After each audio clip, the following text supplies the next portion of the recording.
There are the teams we know like the Justice League and the Avengers, and then there are the teams we don't know like Six and Capes Inc. Welcome back, Nerd Squad. It's me, Amanda McKnight, aka Vampex13, but you can call me Vampy. Today we'll be counting down the top 10 superhero teams you've never seen before. Let me know in the comments which teams you'd love to learn more about, or if there are any obscure superhero teams that you yourself love. I know I have a lot of obscure teams that I love. Number 10. Sisterhood of the Sleight Hand. Sisterhood of the Sleight Hand has only made a few appearances in the comics, so they're not as much of a superhero team as they are, I guess, a collective of witches, but I feel like most of the witches are good among them, or at least neutral, so I figured it would be safe to count them. Also, I believe in general as a group they're a force of good, so even those that are part of the group that aren't as good, the whole group is supposed to be good, okay? Prominent but still somewhat obscure members include Tracy 13, Enchantress, Manitou Dawn, and Witchfire. I love Witchfire. When will I get my Witchfire series? And friends, before we move on to our next spot on this list, if you love what we do here at Top 10 Nerd, why not click that subscribe button so you don't miss out on any good old nerdy content? I know there's a lot of people out there that don't subscribe, so if that's you, I'm talking to you. Number 9. Justice League Dark. Everyone's heard of the Justice League, but who the heck is Justice League Dark? And why do they sound like they're a supervillain team? Well, while their name might make them sound like they are up to no good, the opposite could not actually be more true. They are a more covert division of the Justice League, actually, an offshoot that primarily works in the shadows to help stop more unseen magic threats. In fact, when they saved the universe from Hecate's influence, the Justice League wasn't even aware of what was going on at the time, because Hecate just didn't want the Justice League to be aware of her, so they simply just weren't. And that was a threat to the entire universe, friends. They deal with threats that the Justice League honestly might be ill-equipped to face, and one of their members is actually a core member of the JLA team, Wonder Woman. Wonder Woman initially acts as a team leader, and the team has included Zatanna, John Constantine, Detective Chimp, Dr. Fates, both Khalid Nazur, and also for a little while Kent Nelson, Madame Xanadu,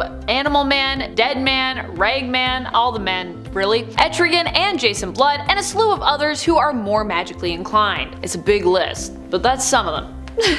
Number 8. Exiles. The Exiles are probably the most potentially well-known of the ones that I've listed here, but if you are new to comics or more of a casual fan, this one for you will probably be something that you don't know about, which is why I put it here, because I want you to know. For those who don't know the Exiles, they're a super cool team with a long ongoing series. They're actually a multiversal superhero team made up of various alternate versions of superheroes from across the multiverse. Because anyone from any other Earth can be a member of the team, there are a lot of people who have been on the roster over the years, members who have come and gone, or even died during their time on the team. The very first team to appear though in Exiles, the first roster that appeared in Exiles Volume 1, Issue Number 1 out of 2001, a lot of ones, featured a slew of alternate reality versions of characters, including an alternate version of Blink from Age of Apocalypse reality Earth number 295, Nocturne, the daughter of Scarlet Witch and Nightcrawler in an alternate reality, Thunderbird of Earth 1100, Mimic of Earth 12, an alternate version of everyone's favorite fun-loving mutant Morph from Earth 1081, and an alternate version of Magneto simply known as Magnus from Earth 27. So many cool multiverse folks. Number 7. Blue Lanterns. You've heard of Green Lanterns, maybe you've even heard of Yellow Lanterns or Red Lanterns or Black Lanterns, but how about Blue Lanterns? Blue Lanterns have only made a few appearances in the new continuity, and even before that, during the New Earth days of DC, they weren't necessarily the most frequent to appear. Mainly, I feel like people know Green Lanterns, whose color represents willpower. To be a Green Lantern, you must be strong in will. To be a Blue Lantern, though, you must be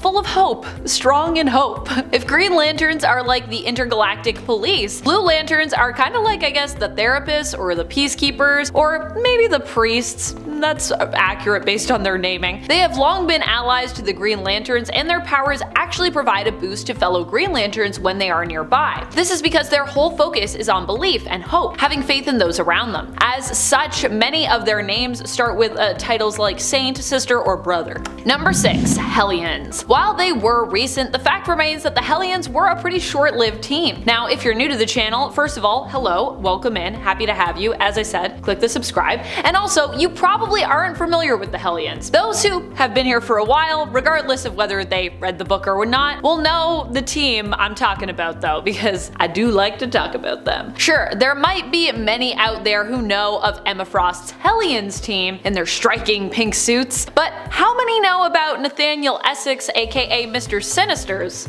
Hellions team? Sounds like it should be a villain team again, right? Well, oddly enough, it isn't. This team was made up of the rejected members of Krakoan Mutant Society, who were put together on their own team with the hope of rehabilitating the mutants and helping them to find a place in society, while also allowing more put together mutants to keep a kind of a closer eye on them, I guess. Minus Mr. Sinister, who they did put in charge of this team for some reason.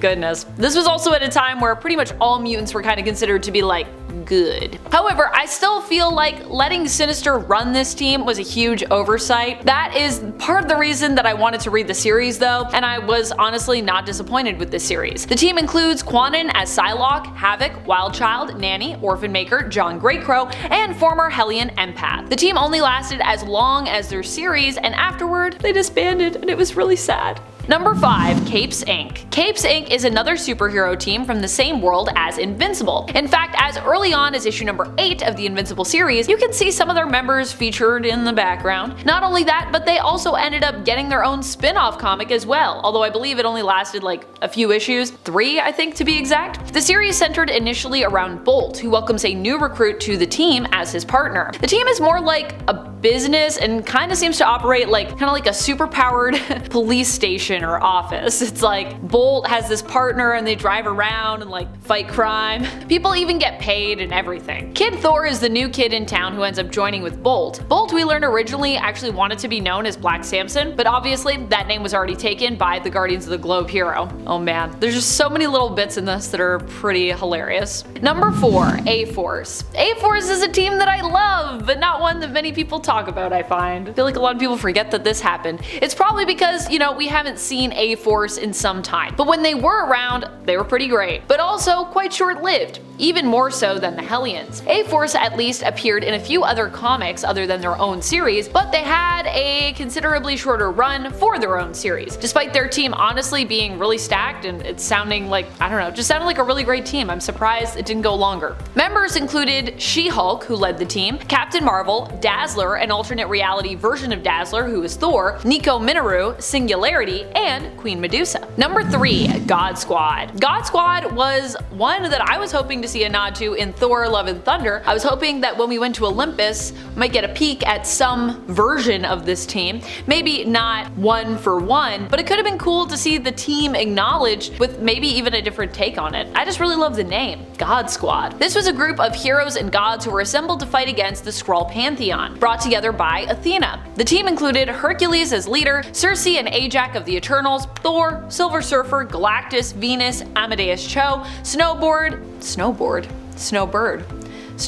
what would that hero be? Just someone that snowboards, I guess. Amadeus Cho, Snowbird, Amatsu Mikaboshi, and Adam. Number 2. Justice League Queer. Justice League Queer has made fewer appearances than I have fingers on this here hand. They're less of a superhero group and more of a support group for other prominent superheroes who are queer. And honestly, I kinda love that. Although I'm sure they do still team up and fight crime. But they're also mainly about advocating for LGBTQIA+ rights. This team made their first appearance in the 2021 issue of DC Pride. They also popped up in 2023 DC Pride and in a holiday special as well. The team or group is led by Extraño, a powerful magic-based superhero who was the first out and proud Soup. He created the group to make sure others out there never felt alone as he had initially, and I love it. Number 1. 6. You might have heard of the Krakoan 5, but do you know of the Six? The Six, or just Six, are a team of primarily teleportation-based mutant heroes who were recruited by Abigail Brand to be part of her new mutant-based sword team, when that was a thing. While the team is called the Six, there are actually more than 6 members. The Six refers to the core members who are the teleportation-based mutants, while the other members are also integral to the mission statement of the team, which is all about further expansion and exploration of the possibilities of mutant technology. The team has included Abigail Brand, Magneto, Manifold, Armor, Cora Aura of the Burning Heart, WizKid, Peeper, Fabian Cortez, Risque, Gateway, Lila Cheney, Blink, Amelia Vaught, and